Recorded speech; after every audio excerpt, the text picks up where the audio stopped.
नमस्कार मित्रांनो. ठरलं तर मग या मालिकेच्या आजच्या भागामध्ये आपल्याला पाहायला मिळणार आहे की अर्जुन चैतन्याला म्हणतो की मिसेस सायली कॉन्ट्रॅक्ट मॅरेजबद्दल आईला सांगणार आहेत म्हणून टेन्शन आलं आहे. तर चैतन्य म्हणतो की टेन्शन घेऊ नकोस, तुमच्या कॉन्ट्रॅक्ट मॅरेजला 7 महिने पूर्ण झाले आहेत, राहिलेत फक्त 5 महिने आणि ते 5 महिने असेच निघून जातील आणि सायलीही निघून जाईल. तेव्हा अर्जुनला आठवतं की सायलीने त्याला सांगितलेलं असतं की आपण फक्त आता 5 महिने आहोत, 5 महिन्यानंतर मी निघून जाईन आणि तुम्ही टेन्शनमध्ये राहणार नाही. मग चैतन्य अर्जुनला बोलतो की तू सगळ्याच गोष्टी लाईटली घेतोय, सिरियसली घेतच नाही आहे. अशाने तुझ्या आणि सायलीच्या नात्याचं भविष्य काय आहे? तोपर्यंत तुझ्या मनात सायलीबद्दल काय आहे हे तू तिला मोकळेपणाने सांगत नाहीस, ॲक्सेप्ट करत नाहीस, तोपर्यंत ते सगळं शून्य राहणार आहे. अर्जुन, हे फक्त आणि फक्त तुझ्यामुळे होणार आहे. चैतन्य अर्जुनला कन्व्हिन्स करत असतो की त्याने सायलीजवळ त्याचं प्रेम व्यक्त करावं, पण अर्जुनला ते मान्य नाही आहे. इकडे प्रिया विचार करत असते की काही केलं तरी हे दोघेजण कसे काय सुटतात. त्या म्हातारीला सांगितलं तरी काही उपयोग नाही आहे, पण असं काहीतरी करावं लागेल की ते दोघेही कबूल करतील की ते खरे नवरा बायको नाही आहेत. काय करू? पण मग प्रियाला असं वाटतं की कुसुम सायलीच्या जवळची आहे, तिला नक्कीच काहीतरी माहिती आहे. इथे जर काडी टाकली तर नक्की आग लागू शकते. आता असा विचार करून प्रिया कुसुमला कॉल करते. ती कुसुमशी फोनवर गोड गोड बोलते. कुसुमला लक्षात येतं की हिचा कसा काय फोन आला असेल. मग प्रिया म्हणते, अगं कुसुमताई, कशी आहेस? मला तुझी फार आठवण आली. मग कुसुमताई म्हणते, अगं हॅलो प्रिया, तू कुसुमला फोन लावला आहेस. अगं प्रिया, तू चुकून फोन केला असशील मला, कोण म्हणून बोलतेस माझ्याशी? मग प्रिया जरा चिडते. मग म्हणते, असं काय बोलतेस कुसुमताई? अगं मी तुलाच कॉल केलाय ना. अगं माझ्या बाबांच्या घरात मी कितीही आनंदात असले तरी ना, लहानाची मोठी मी आश्रमातच झाले ना. मग तेच तर माझं खरं घर तर तेच होतं ना. मी खूप मिस करते तुम्हा सगळ्यांना. कुसुम म्हणते, नक्की तुझं माझ्याकडे काहीतरी काम आहे ना, नाहीतर माझ्याशी बोलताना इतका प्रेमळ सूर बाप जन्मात शक्य नाही ग. प्रिया लगेच म्हणते, असं काय करतेस ग कुसुमताई, मी इतकी पण वाईट नाही आहे. अगं माझ्या मनात तुझ्याविषयी किंवा सायलीविषयी अजिबात राग नाही आहे आणि एवढी मोठी गोष्ट घडल्यावरती तर मी ॲक्सेप्ट केलं आहे की माझं आणि अर्जुनचं लग्नच होणार नाही आहे आता. कुसुम म्हणते, मोठी गोष्ट म्हणजे? मग प्रिया म्हणते, अगं तुझं अभिनंदनच करायचं राहिलं. अगं तू मावशी होणार आहेस आता. कुसुम म्हणते, मावशी कोणाची? लगेच प्रिया म्हणते, अगं अर्जुन आणि सायलीच्या बाळाची. कुसुमला फार मोठा धक्का बसतो. तेव्हा ती विचारते, काय ग, तुला हे कसं कळलं? प्रिया म्हणते, अगं असं काय करते, सायली प्रेग्नंट आहे. मग कुसुमला आठवतं की सायली म्हटली होती की मधुभाऊंना जर सोडवत असतील अर्जुन सर तर त्यांची फी मला द्यावी लागेल ना. आणि कुसुमच्या मनात खूप वेगवेगळे विचार यायला लागतात. पण प्रिया लगेच म्हणते, शॉक बसला ना कुसुमताई? नाही म्हणजे आनंदाचा झटका बसला असेल ना तुला.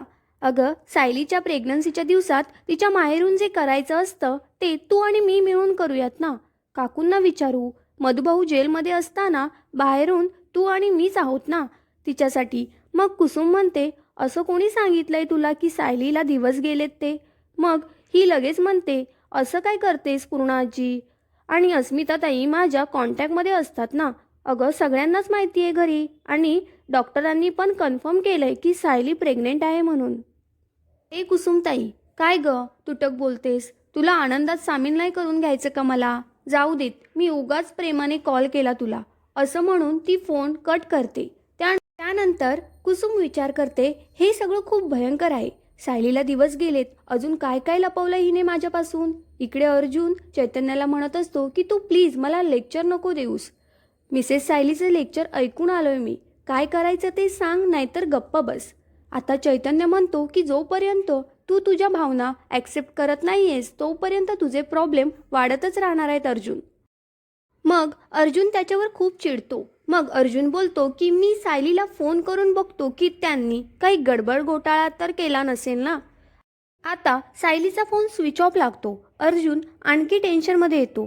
की अरे बापरे, फोन स्विच ऑफ का केला आहे त्यांनी, म्हणजे त्यांनी नक्की कॉन्ट्रॅक्टबद्दल सांगितलं असेल आणि काही रिॲक्शन येऊ नये म्हणून त्यांनी फोन स्विच ऑफ केला असेल. चैतन्य, अर्जुन जरा शांत हो. अरे सायली तुझ्यावर चिडली म्हणून मावशीला त्रास देणार नाही आहे. अरे बाबा, तुला माहीत नाही आहे, त्यांनी काही ठरवलं ना तर त्या काहीही करू शकतात. चैतन्य म्हणतो, अरे बाबा जरा शांत होशील का तू तू मावशीला फोन कर ना. अर्जुन म्हणतो की त्यांना कळलं असेल तर फोनवर कसं शॉर्ट आऊट होईल सगळं. मी घरी जातो. चैतन्य म्हणतो, तू जा घरी, मी ऑफिसला जातो. आता चैतन्याच्या लक्षात येते की कधी ना कधी अर्जुनला हे ॲक्सेप्ट करायचंच आहे. इकडे अस्मिता बसल्या बसल्या कॉफी सांगते. तेवढ्यात दोघी मायलेकींचे वादच सुरू होतात. तेव्हा तिथे कुसुम येऊन धडकते. कल्पनाताई खुश होतात. कुसुम भयंकर चिडलेली असते. अगं विमल, लवकर चहा कर. पण आता कुसुम म्हणते, मला सायलीला भेटायचं आहे ना सायलीवर. आणि कुसुम डायरेक्ट वर जाते. कुसुमला बघून सायलीला खूप आनंद होतो. मग कुसुमताईंनी मागे पाहिलं ना पुढे. डायरेक्ट कानाखाली वाजवली सायलीच्या. सायली म्हणते, काय झालं कुसुमताई. कुसुम म्हणते, एक अक्षरही बोलू नकोस तू. माझा विचार केला नाहीस तू, मुलांचा विचार केला नाहीस तू, मधुभाऊंचाही विचार केला नाहीस, आश्रमाचाही विचार केला नाहीस. त्या अर्जुन सुभेदारांनी तुला गोड गोड बोलून वचनं दिली ना, आणि तू भोळेपणात आलीस. आणि तुला माहिती आहे, कायदेशीर वचनं जो माणूस पाळत नाही तो माणूस ही वचनं काय पाळणार. आणि तो म्हटला असेल ना तुला की मधुभाऊंना सोडवेन मी. तू फसलीस अगं. एवढे मोठे पाऊल उचलायची गरज काय होती तुला. सायली म्हणते, अगं कुठलं पाऊल उचललंय मी.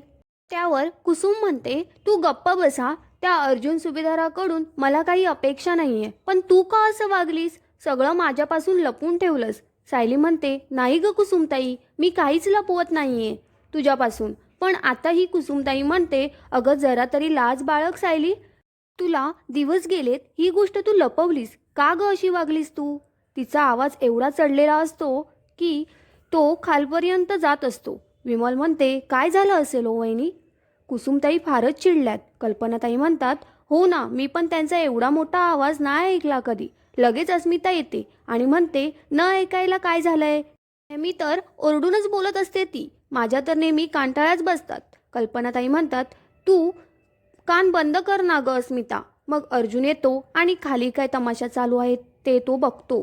आता त्याला असं वाटतं की मम्माला कॉन्ट्रॅक्टबद्दल सगळं कळलंय. अस्मिता अर्जुनला विचारते, काय रे, तू कशाला लवकर आलास घरी. पण आता कल्पनाताई विचार करतात की आता हा घाईघाईने घरी आला म्हणजे काहीतरी नक्कीच गडबड आहे. कुसुम म्हणत असते की तू मला वचन दिलं होतंस सायली की अर्जुनला जवळ येऊ देणार नाही. मग हे सगळं काय आहे.